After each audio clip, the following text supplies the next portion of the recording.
Buen día tengan todos ustedes, estimado auditorio que gratamente nos escucha en Michoacán, México y en los diversos sitios a donde llegamos a ustedes a través de internet. Nosotros somos Edgar Farnesio García Matías, licenciado en Psicología. Antonio Ramírez Lucatero, licenciado en Artes Visuales y profesor de arte.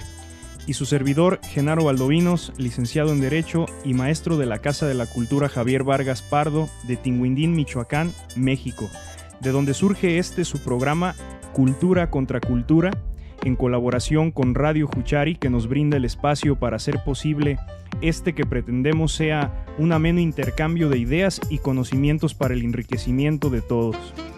Cultura contra Cultura es un programa dedicado por completo a la difusión reflexiva de este heterogéneo universo de conocimientos que denominamos genéricamente, o por decirlo en una palabra, cultura, y que abarca entre otros a las ciencias, las artes y las humanidades. Y antes de pasar a explicar de qué irá el contenido de este programa, que estaremos transmitiendo en vivo todos los sábados de 12 a 1 p.m. en vivo a través del 88.5 FM de la banda local o a través de internet, vamos comenzando por abrir esta fiesta de intercambio cultural con una de las 3 mejores canciones de la historia del rock, según la famosa revista norteamericana de rock Rolling Stone. Esto es el clásico Satisfaction del más legendario grupo de rock vigente, los Rolling Stones. Comenzamos.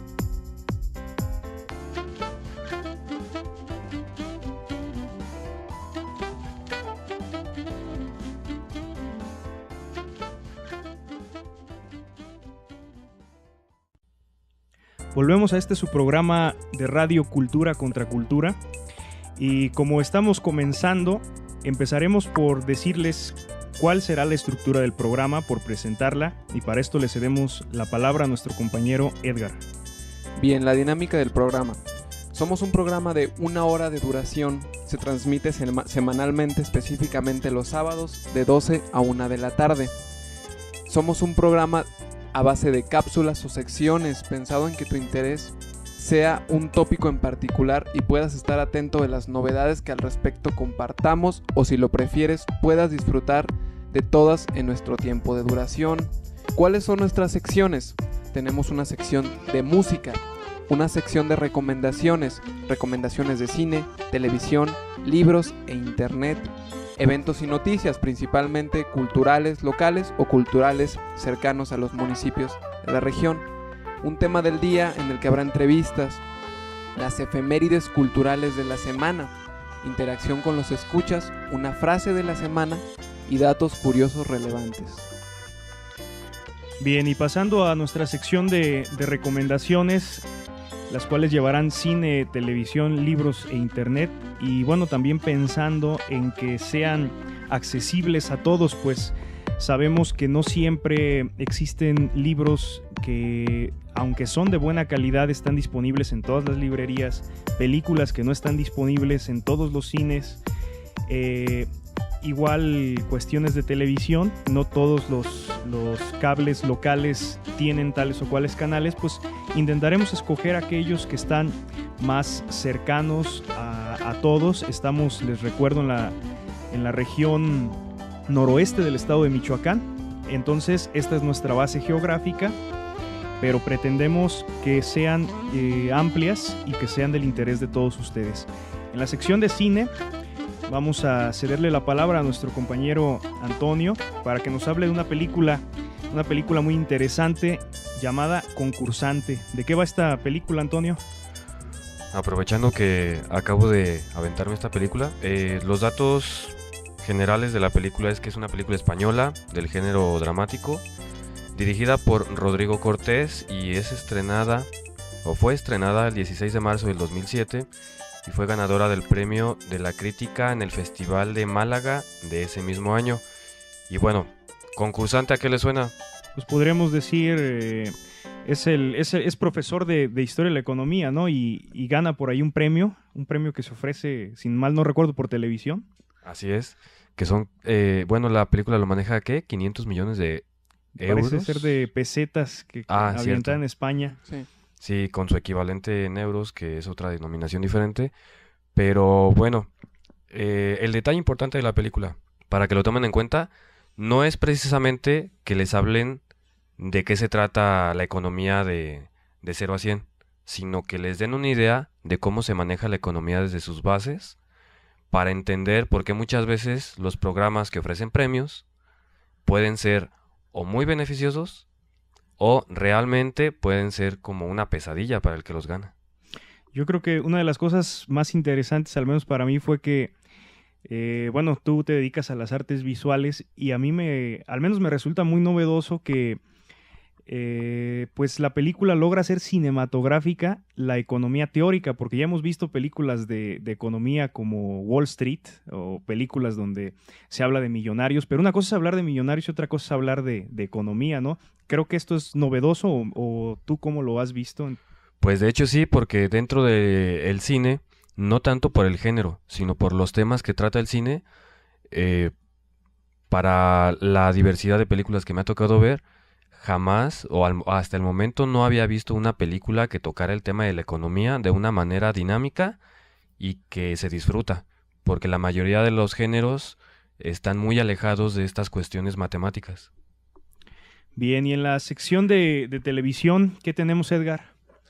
Tenemos un programa de Discovery Channel que se llama El lado oscuro de la ciencia. Yo creo que no está muy difícil imaginarse de qué va el programa. Es como que se dedicaron a hacer público todo esto que era como underground en la onda de la ciencia, experimentos con seres humanos, cosas con respecto a las guerras, etc. Hay un programa en específico que trata sobre el doctor Ivan Cameron y los experimentos de control mental que se realizaban en conjunto con la CIA. Se transmite, como ya mencioné, en Discovery Channel. Localmente es el canal 31. Los lunes de 9 de la noche a 10 de la noche. Es presentado por el actor mexicano Luis Felipe Tovar. Este actor participó en las películas Todo el Poder con Demián Bichir. A este actor lo nominaron al Oscar, ¿no? Si no me equivoco. En la película Santitos, El Callejón de los Milagros y Cilantro y Perejil. Son, creo que variados los programas del lado oscuro de la ciencia, pero siempre el interés es mostrar ese antagonista que se maneja en las ciencias, puesto que siempre consideramos a los científicos o a los hombres de mente como personas completamente humanitarias. Y a pesar de que sí es en efecto la ciencia algo humanitario, siempre tiene ese antagonista o ese lado oscuro que se usa como para el mal, dicho de una manera más coloquial, ¿no? Efectivamente vienen una serie de experimentos, algunos de ellos fallidos, de hecho afortunadamente casi todos fallidos, pero sí hechos con una obsesión por el conocimiento que ya raya en la maldad. Y bueno, desgraciadamente la ciencia pues es noble, creo yo, como disciplina, pero los científicos no todos son rescatables. Creo que no todos se puede uno meter por ellos las manos al fuego, ¿no? Sí, sí. En cuestión de libros, yo les traigo la recomendación de un maravilloso libro que lo recomiendo ampliamente, del filósofo alemán Dietrich Schwanitz, espero haberlo pronunciado bien, que se llama La cultura, todo lo que hay que saber. Y bueno, antes de que nos demos una idea de que se trata de una especie de Biblia o de enciclopedia, de esas donde vienen todos los conocimientos, habrá que precisar que todo lo que hay que saber se refiere a la reflexión que hace el autor acerca de las partes importantes de la cultura.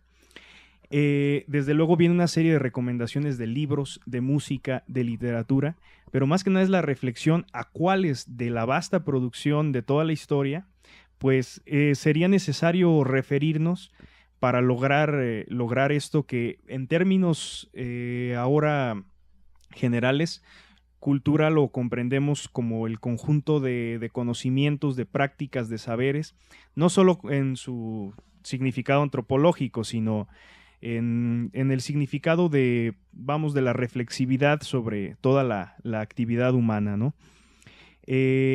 Fernando Savater dice sobre el libro: es una brújula para guiarnos en el mundo moderno, para sortear el actual laberinto de datos. Desde luego la prosa es exquisita y su lectura yo la considero prácticamente obligatoria o más que obligatoria. La verdad sería un privilegio del cual sería triste no poder gozar. Es un libro fundamental cuando se quiere entrar de lleno al conocimiento, no solo la cultura, el conocimiento en general. Es un mapa para abordarla. Y bueno, en internet tenemos por ahí una página que se llama academicearth.org. Academic como suena, y Earth de tierra, o planeta en inglés. Así es. Y .org. Esta web, esta página, pues simple y sencillamente contiene clases y cursos completos que han sido grabados por las universidades más prestigiadas de todo el mundo. Imagínense ir a Harvard, al MIT, a Cambridge, a Oxford, por un rato, por un curso, pero desde la comodidad de su casa. Ahora, lo interesante de esta página, si ustedes, sin importar su carrera, en algún momento algún profesor lo criticaron por ser un mal profesor y saben que pudieron haber aprendido más de lo que les enseñaron en su universidad, sin importar cuál sea, pues aprovechen la oportunidad de que en internet pueden ver los mismos temas de universidades con prestigio. Yo creo también que es importante mencionar que páginas como esta pareciera que en un futuro harán obsoletas las escuelas físicas. Por supuesto, no es lo mismo aprender mediante un monitor que teniendo un profesor enfrente. Pero cuando a través del monitor puedes ver a los mejores catedráticos del mundo, en las mejores instituciones del mundo, creo que el concepto de instructor en físico pierde mucha validez. No sé qué opinan ustedes al respecto. Yo he visto el caso de que, bueno, aquí también es una página en la que parece haber una especie de colaboración entre las universidades norteamericanas e inglesas, que son las que predominan. Pero es interesante recordar que la UNAM, en su página, que ahora lo compila todo, porque antes entrar a las páginas de la UNAM era un verdadero dolor de cabeza. Existían muchísimas, o sea, qué bueno, había muchísimo material, pero era infinito la navegación que tenía uno que hacer para encontrar cosas. Hoy existe una página que lo compila todo y se llama Toda la UNAM en línea, y esta página también tiene una sección muy parecida a lo que Academic Earth nos da, es decir, clases y cursos videograbados. Y en este caso, pues por la calidad de catedráticos mexicanos. Efectivamente, Edgar, una de las cosas que comentas y que se comentan en educación a distancia es que al menos las clases presenciales tienen el defecto de poder perder calidad debido a la gran cantidad de maestros que se necesitan en una gran cantidad de escuelas.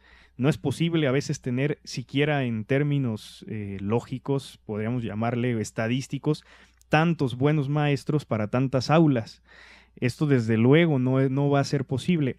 La educación en línea lo que propone es que precisamente una clase magistral, una conferencia magistral, pueda ser escuchada por miles de alumnos y entonces todos tengan un estándar de calidad de la fuente de donde están aprendiendo. Así es, y otro detalle, no solamente alumnos, toda la gente interesada en algún tema que logre entrar a la página y encontrar algo que les interese, ya sea por conocimiento general, porque les sirva para su trabajo, para su desarrollo personal, pueden encontrar bastante información. Ahora sí, otro detalle que quiero mencionar, tal vez el único defecto que se puede encontrar con este tipo de recursos es que puede no existir una interacción directa con la persona que está dando la clase, pero tal vez es algo muy mínimo en comparación de todo el conocimiento que estas personas ofrecen a través de los medios virtuales. Sí, también lo malo precisamente de esta plataforma es que hay personas que aprenden de una manera más kinestésica, más dinámica o más activa. Lamentablemente esta página está hecha para personas visuales y auditivas. Es más difícil que una persona cuyo aprendizaje es kinestésico aprenda, válgame, que mediante esta plataforma. Lo bueno es la difusión, que es lo que mencionaban todos, o sea, es una página abierta a todo el mundo, y para muchos que no nos podemos pagar Harvard o no nos podemos permitir el MIT, o siquiera en la UNAM, son páginas excelentes, este tipo de plataformas donde se compilan toda la información relevante de las universidades. Y bueno, entonces habría que agregar que ante a veces las propuestas privativas del conocimiento, como las que se han hablado, las que se han nombrado, por ejemplo, economía del conocimiento, pues definitivamente los medios digitales ahora están dispuestas a romperlas. La economía del conocimiento pues era hecha por una serie de eran conceptos desarrollados por economistas neoliberales como los Chicago Boys o los economistas de la Universidad de Yale, que decían, bueno, la educación produce y la educación cuesta. Y bajo este principio habría que tener primero dinero para poder pagarla, y quien la paga, como quien consigue un activo o como quien consigue un medio de producción, entonces después generará dividendos. Pero esto hablaba ya de una privatización del conocimiento que, bueno, por otro lado, pues va paralela. Afortunadamente en Internet, en los medios digitales, pues existen o existimos otra serie de activistas que creemos en el conocimiento libre, como bien dice en su lema Wikipedia. Vamos a pasar, esto fueron las secciones de recomendaciones y vamos a pasar a la segunda canción de nuestro programa, una bella canción, Like a Rolling Stone, de Bob Dylan.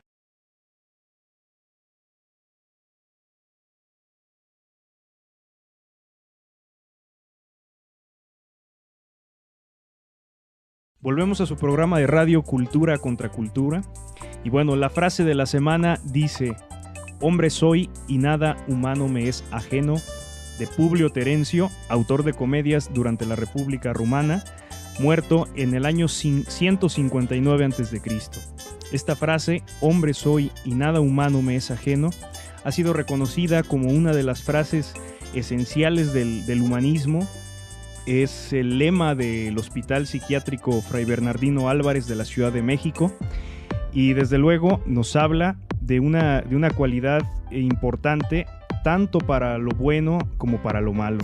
La posibilidad de que toda posibilidad del hombre está dentro de cada uno de nosotros, y esto tanto para preocuparnos por los problemas ajenos como para actuar y llegar a éxitos que han sido éxitos de cualquier otro humano como nosotros.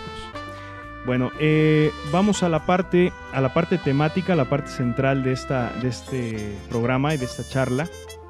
Y bueno, tenemos una recomendación y tenemos, gracias a la magia de los medios digitales, la voz de Fernando Savater. Claro, no lo tenemos en el programa, cosa que quisiéramos mucho, este famoso filósofo español, pero lo vamos a tener a través de su voz y a través de una pequeña grabación, un mensaje que dejó para Radio Universidad, para Radio UNAM. Y bueno, vamos a hablar más que nada de su libro, que yo creo que es el fundamental y es el libro clave, Ética para Amador, escrito precisamente para su hijo Amador, aunque en realidad es una carta que bien podría ser destinada de un padre a un hijo en general, pero no es una carta sentimentalista, es una carta de raciocinio, es una carta de confianza. Y bueno, ¿qué nos platicas, Edgar? Tú leíste hace poco Ética para Amador. Sí, yo creo que Ética para Amador es una de las explicaciones más sencillas y al mismo tiempo más completas de lo que es la ética. Me gustaría a mí leerles un par de significados o de definiciones que plantea en su libro Fernando Savater. Dice: moral es el conjunto de comportamientos y normas que tú, yo y algunos de quienes nos rodean solemos aceptar como válidos. La ética, por su parte, es la reflexión sobre por qué los consideramos válidos y la comparación con otras morales que tienen personas diferentes. Es decir, que la ética es una revisión profunda y completa a los contenidos de la moral, pero siempre deben compararse con otras morales, si se pueden llamar así, de otros seres humanos o de otras sociedades. Específicamente hablando de nuestro programa, la ética de la cultura mexicana no es igual, por poner un ejemplo, a la ética de la cultura china. Sin embargo, hay una ética humana general, el principio del hacer bien y del hacer mal, de ejercer o no ejercer la libertad, que es precisamente uno de los principios básicos del libro de Ética para Amador. Él comentaba que la ética no se trata de hacer lo que quieras, sino de tener la oportunidad de elegir libremente la decisión que vas a tomar en determinada situación o no. Aunque bueno, en algún momento es dialéctico Sabater, porque en algún momento sí dice, haz lo que quieras, ¿no? Pero hace la precisión. Hacer lo que quieras no es... bueno, dice, pero ¿qué es lo que quieres? Dice, y lo único que se me ocurre que puedes querer hacer con tu vida es tener una buena vida. Entonces eso es hacer lo que quieres. Y a partir de eso, Sabater desarrolla su concepto de ética. Ok, aquí ahora sí me voy a poner de parte de la contracultura en el tema de Ética para Amador, porque, bueno, en lo personal, este libro me lo regalaron, así como anécdota rápida, me lo regalaron cuando yo estudiaba en la secundaria. Y bueno, ustedes saben que en la secundaria es una etapa de transición para todos los jóvenes, donde pasan de la niñez a la pubertad y hacia la adolescencia. ¿Y qué pasa? Que los padres es un dolor de cabeza entender estos cambios y no solamente entenderlos, sino saber sobrellevar esa rebeldía de los cambios. Ok, me regalan el libro en la secundaria y yo tomo la iniciativa de leerlo en la preparatoria. ¿Para qué me sirvió este libro? Precisamente para hacer lo que yo quería. Pero ¿por qué me ayudó y por qué hice lo que yo quise? Porque los padres de familia, la mayoría, no puedo decir que todos, si algo no les parece de su hijo, lo reprimen, lo reprimen, lo castigan, lo limitan o lo regañan. Pero ¿qué pasa? Que el adolescente, por esa falta de información, por esa falta de no saber cómo defenderse, no de una manera violenta, sino de una manera concienzuda en el diálogo, fue para lo que a mí me ayudó y me aportó mucho este libro. Al entender cómo funciona la ética y la moral, entonces ya tengo armas dialécticas para decir, ok, yo quiero hacer esto, pero mis padres no me dejan. Entonces, como yo tengo la libertad de hacer lo que yo quiera sin afectar su integridad, les doy mis puntos de vista, les doy mis argumentos para decirles, quiero hacer esto porque puedo, porque tengo el espacio, el tiempo y la necesidad sin afectar los intereses de ustedes como padres. Y realmente a mí me sirvió bastante ese libro para hacer lo que quise y para ganarme muchas libertades por medio de argumentos, sin recurrir a la violencia física. A mí me gusta mucho una analogía que hace Fernando Sabater con respecto al tener que hacer algo y al querer hacer algo. Él decía, por ejemplo, que las termitas soldado salen a defender sus colmenas, a luchar contra otros insectos o otros animales que las estén atacando, pero las termitas soldado no están equipadas para enfrentarse a cierto tipo de insectos, entonces mueren. Al no poder enfrentarse a ellos, lo que hacen es que simplemente se les suben y los alentan. Entonces mueren, definitivamente van a morir. Y después pone otro ejemplo de Héctor contra Aquiles. Cuando Aquiles se para frente a las puertas de Troya y le grita a Héctor que salga para enfrentarse, Héctor sabía que iba a morir. Héctor sabía que iba a perder contra Aquiles, sin embargo él decide decir, yo lucho contra él, sale y en efecto muere. A Héctor se le considera un valiente por enfrentarse a Aquiles, pero ¿por qué, dice Fernando Sabater, por qué a las termitas soldado no se les considera valientes si ellas también salen a dar su vida? Es aquí donde entran los dos conceptos, tener que hacer algo y querer hacer algo. No es lo mismo ejercer la libertad y tomar la decisión de morir, la decisión que emana del honor, etcétera, a hacer algo porque estás biológicamente predestinado a hacerlo. Me parece excelente esta analogía, pero yo me preguntaría, ¿los seres humanos tenemos la facultad de ejercer la libertad o la valentía o el valor? Es también algo programado biológicamente en nosotros. Esa duda me quedó a mí cuando yo estaba leyendo esta parte del libro. ¿Qué opinan ustedes? Bueno, a mí me queda, a mí una de las partes que más recuerdo con mayor profundidad en cuanto al cambio que tuvo en mí de convicciones fue que la ética partía como un egoísmo. Es decir, decía en el momento anterior, dice Sabater, haz lo que quieras. ¿Y qué es lo que quieres? Pues lo único que se me ocurre que puedas querer es tener una buena vida. Al decidir a costa de qué o a precio de qué, empieza el reflexionar ético.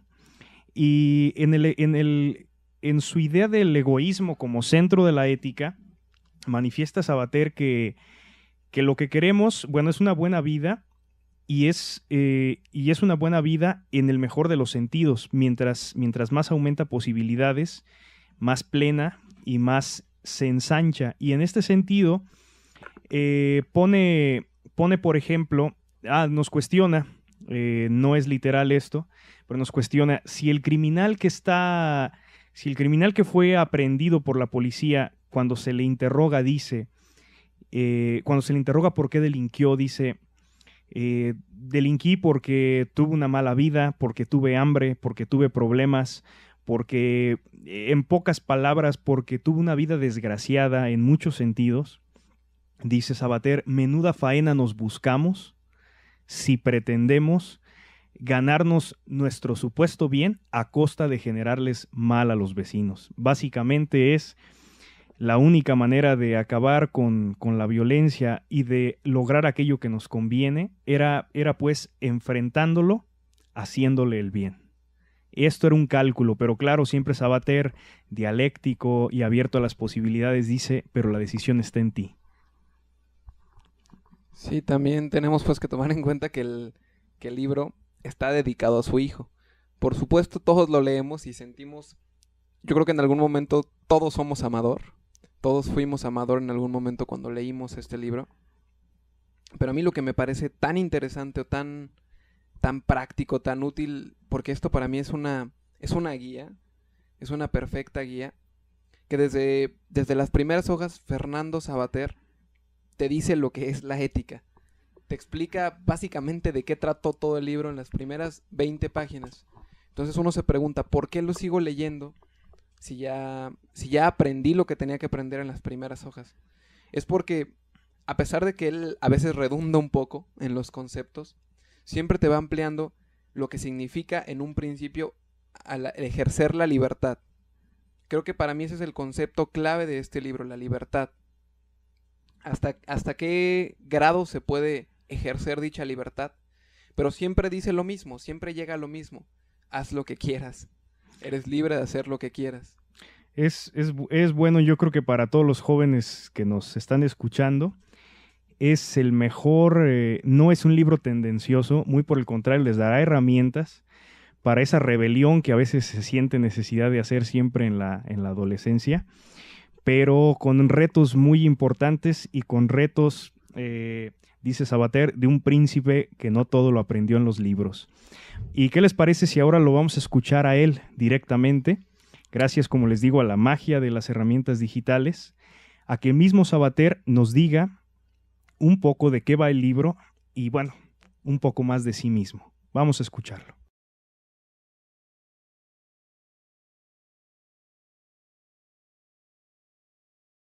Soy Fernando Sabater, profesor de filosofía durante muchos años, ahora ya estoy jubilado. Nací en San Sebastián en 1947, he vivido y estudiado y trabajado siempre entre San Sebastián y Madrid. He dado clases de filosofía, he escrito libros, he escrito mucho en periódicos. Me he interesado sobre todo por los valores, por la ética, por la política, es decir, por qué pueden hacer los hombres con su libertad. De eso tratan la inmensa mayoría de mis libros, aunque también he hecho novelas, obras de teatro y algunos intentos, digamos, literarios. El libro es Ética para Amador. Y este libro fue quizá uno de los más importantes de los que he escrito por la aceptación y la acogida que tuvo en muchos países. Voy a leer el prólogo de ese libro.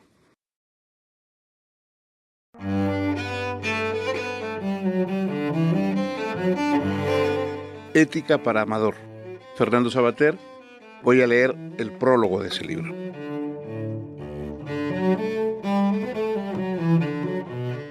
A veces, Amador, tengo ganas de contarte muchas cosas. Me las aguanto, estate tranquilo, porque bastantes rollos debo pegarte ya en mi oficio de padre como para añadir otros suplementarios disfrazado de filósofo. Comprendo que la paciencia de los hijos también tiene un límite. Además, no quiero que me pase lo que a un amigo mío gallego, que cierto día contemplaba pacíficamente el mar con su chaval de 5 años. El mocoso le dijo en tono soñador: «Papi, me gustaría que saliéramos mamá, tú y yo a dar un paseo en una barquita por el mar». A mi sentimental amigo se le hizo un nudo en la garganta, justo encima del de la corbata. «Desde luego, hijo mío, vamos cuando quieras». Y cuando estemos muy adentro, siguió fantaseando la tierna criatura, os tiraré a los dos al agua para que os ahoguéis. Del corazón partido del padre brotó un berrido de dolor. «Pero, hijo mío». «Claro, papi, ¿es que no sabes que los papás nos dais mucho la lata?». Fin de la lección primera. Si hasta un crío de 5 años puede darse cuenta de eso, me figuro que un gamberro de más de 15 como tú lo tendrá ya requete sabido. De modo que no es mi intención proporcionarte más motivos para el parricidio de los ya usuales en familias bien avenidas. Por otro lado, siempre me han parecido fastidiosos esos padres empeñados en ser el mejor amigo de sus hijos. Los chicos debéis tener amigos de vuestra edad, amigos y amigas, claro. Compadres, profesores y demás adultos, es posible en el mejor de los casos llevarse razonablemente bien, lo cual es ya bastante. Pero llevarse razonablemente bien con un adulto incluye a veces tener ganas de ahogarle. De otro modo, no vale. Si yo tuviera 15 años, lo que ya no es probable que vuelva a pasarme, desconfiaría de todos los mayores demasiado simpáticos, de todos los que parece como si quisieran ser más jóvenes que yo, y de todos los que me diesen por sistema la razón. Ya sabes, los que siempre están con que los jóvenes sois cojonudos, me siento tan joven como vosotros, y chorradas por el estilo. Ojo con ellos. Algo querrán con tanta zalamería. Un padre o un profesor, como es debido, tienen que ser algo cargantes o no sirven para nada. Para joven ya estás tú. De modo que se me ha ocurrido escribirte algunas de esas cosas que a ratos quise contarte y no supe o no me atreví. A un padre soltando el rollo filosófico hay que estarle mirando la jeta, mientras se pone cara de cierto interés y se sueña con el liberador momento de correr a ver la tele. Pero un libro lo puedes leer cuando quieras, a ratos perdidos, y sin necesidad de dar ninguna muestra de respeto. Al pasar las páginas, bostezas o te ríes si te apetece con toda libertad. Como la mayor parte de lo que voy a decirte tiene mucho que ver precisamente con la libertad, es más propio para ser leído que para ser escuchado en sermón. Eso sí, tendrás que prestarme un poco de atención, aproximadamente la mitad de la que dedicas a aprender un nuevo juego de ordenador, y tener algo de paciencia, sobre todo en los primeros capítulos. Aunque comprendo que es poner las cosas bastante más difíciles, no he querido ahorrarte el esfuerzo de pensar paso a paso, ni tratarte como si fueses idiota. Soy de la opinión, que no sé si compartirás, de que cuando se trata a alguien como si fuese idiota, es muy probable que si no lo es, llegue pronto a serlo. ¿De qué me propongo hablarte? De mi vida y de la tuya, nada más ni nada menos. O si prefieres, de lo que yo hago y de lo que tú estás empezando a hacer. En cuanto a lo primero, a lo que hago, quisiera contestarte por fin a una pregunta que me planteaste a bocajarro hace muchos años, ya ni te acordarás, y que en su día quedó sin respuesta. Debías tener unos 6 años, y pasábamos el verano en Torrelodones. Esa tarde, como las otras, yo estaba tecleando con desgana en mi Olivetti portátil, encerrado en mi cuarto, ante una foto de la cola de una gran ballena erguida y chorreante sobre el mar azul. Os oía jugar a ti y a tus primos en la piscina. Os veía correr por el jardín. Perdona la cursilada confidencial. Me sentía pringoso de sudor y de felicidad. De pronto te llegaste hasta la ventana abierta y me dijiste: «Hola, ¿qué estás maquinando?». Contesté cualquier bobada porque no era el caso de empezar a explicarte que intentaba escribir un libro de ética. Ni a ti te interesaba lo que pudiera ser la ética, ni estabas dispuesto a prestarme atención durante mucho más de 3 minutos. Quizás solo querías que supiese que estabas ahí, como si yo pudiera olvidarlo alguna vez, entonces o ahora. Pero ya te llamaban los otros y te fuiste corriendo. Yo seguí maquinando, dale que te pego, y es ahora, casi 10 años más tarde, cuando me decido por fin a darte explicaciones sobre esa cosa rara, la ética, de la que me sigo ocupando. Un par de años más tarde, y también en nuestro mini paraíso de Torrelodones, me contaste un sueño que habías tenido. ¿A que tampoco te acuerdas? Estabas en un campo muy oscuro, como de noche, y soplaba un viento terrible. Te agarrabas a los árboles, a las piedras, pero el huracán te arrastraba sin remedio igual que a la niña del Mago de Oz. Cuando ibas zarandeado por el aire hacia lo desconocido, oíste mi voz. Yo no te veía, pero sabía que eras tú, precisaste, diciéndote, ten confianza, ten confianza. No sabes el regalo que me hiciste contándome esa rara pesadilla.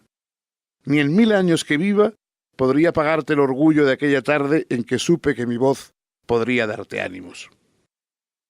Pues bueno, todo lo que voy a decirte en las páginas siguientes no son más que repeticiones de ese único consejo una y otra vez. Ten confianza. No en mí, claro, ni en ningún sabio, aunque sea de los de verdad, ni en alcaldes, curas ni policías. No en dioses, ni en diablos, ni en máquinas, ni en banderas. Ten confianza en ti mismo, en la inteligencia que te permitirá ser mejor de lo que ya eres y en el instinto de tu amor, que te abrirá a merecer la buena compañía. Ya ves que esto no es una novela de misterio, de esas que hay que leer hasta la última página para saber quién es el criminal. Tengo tanta prisa que empiezo por descubrirte en el prólogo la última lección. Quizás sospeches que estoy tratando de comerte el coco y en cierto sentido no vas desencaminado.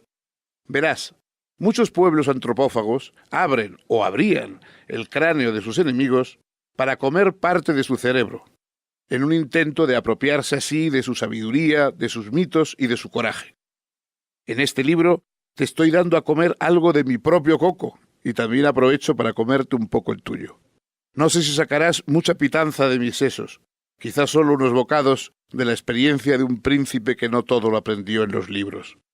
Por mi parte, quiero apropiarme a mordiscos de una buena porción del tesoro que te sobra, juventud intacta, que nos aprovecha a ambos.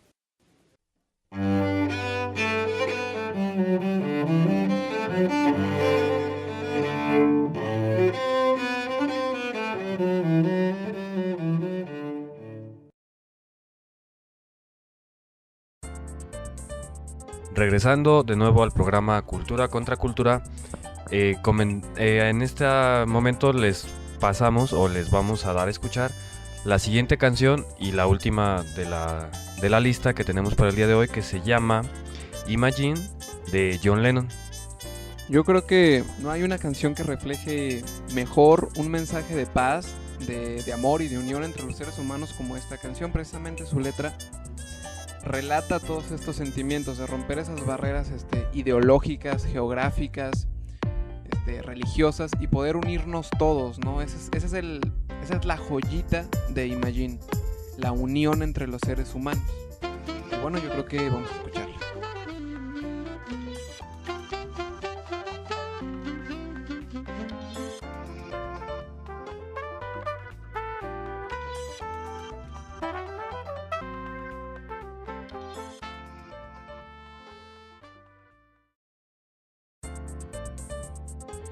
Volvemos a su programa de radio Cultura contra Cultura y nos resta dar unas cuantas efemérides culturales de estas fechas cercanas a nuestra festejada fecha patria.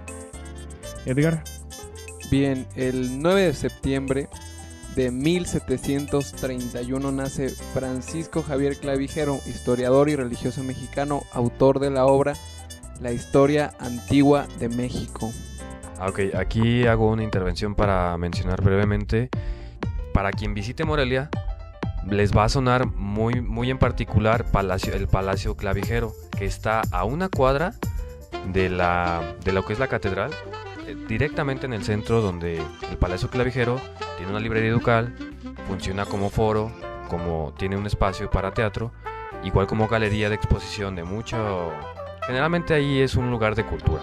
Entonces quien visite Morelia, que no se le haga muy ajeno el mencionar o el escuchar hablar del personaje Clavijero. El 10 de septiembre muere en 2012, el año pasado, Ernesto de la Peña, poeta, filósofo y académico mexicano, políglota y importante catedrático de la UNAM, que también fue un importante crítico de ópera. Él, sobre todo, su legado queda para la Universidad Nacional. 11 de septiembre de 1853 se utiliza por primera vez el telégrafo eléctrico. Inventado por Samuel Morse. De ahí el código Morse. De ahí del código Morse o código Morse, como se le lleva a castellanizar.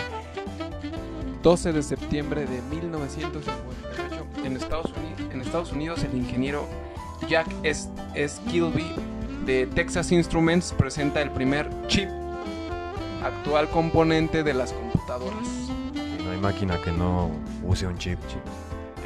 13 de septiembre muere en 1912 Justo Sierra, poeta y político mexicano, que nació en 1848. Se fue secretario de Educación. Importante educador. Se dice que los más importantes educadores de la historia de México han sido Gavino Barreda, no Barrera como el del corrido, Gavino Barreda y Justo Sierra precisamente. 14 de septiembre, en 1849, nace el importante fisiólogo ruso Iván Petrovich Pavlov, Premio Nobel de Medicina en 1904, por sus interesantes experimentos sobre terapia de conducta. Edgar. Sí, padre del conductismo. Este personaje es el que realizaba los experimentos con los perros, que les tocaba una campanita, estos salivaban y los alimentaba. Es el padre del conductismo moderno y del condicionamiento moderno también. Y bueno, de nuestra parte sería todo por este su programa Cultura contra Cultura. Los esperamos cada sábado, como saben, de 12 a 1 p.m. Y bueno, también tendremos nuestro podcast en nuestra página de YouTube, que ya les estaremos compartiendo en nuestra página de Facebook, donde tendremos las grabaciones de cada uno de los programas que realicemos, y en la parte visual, para que nuestras grabaciones resulten un poco más amenas, estaremos dedicándolas en forma de galería a un artista, a un pintor, a un fotógrafo principalmente de nuestra región, pero de vez en cuando también recordando a los grandes artistas visuales. Ok, y ya igual para terminar, hacerles la aclaración, tenemos una página de Facebook con el mismo nombre del programa, donde podrán interactuar directamente con nosotros, ya sea mandando saludos, si quieren que les expliquemos algún tema, si les interesa que toquemos algún tema dentro del programa, nos pueden hacer las sugerencias, cualquier tipo de contenido que ustedes requieran, y participación directamente nos pueden contactar por medio de la página. Y yo, una frasecita pequeña: el conocimiento es poder, úsenlo. Eso sería todo de nuestra parte. Muchas gracias y hasta la próxima.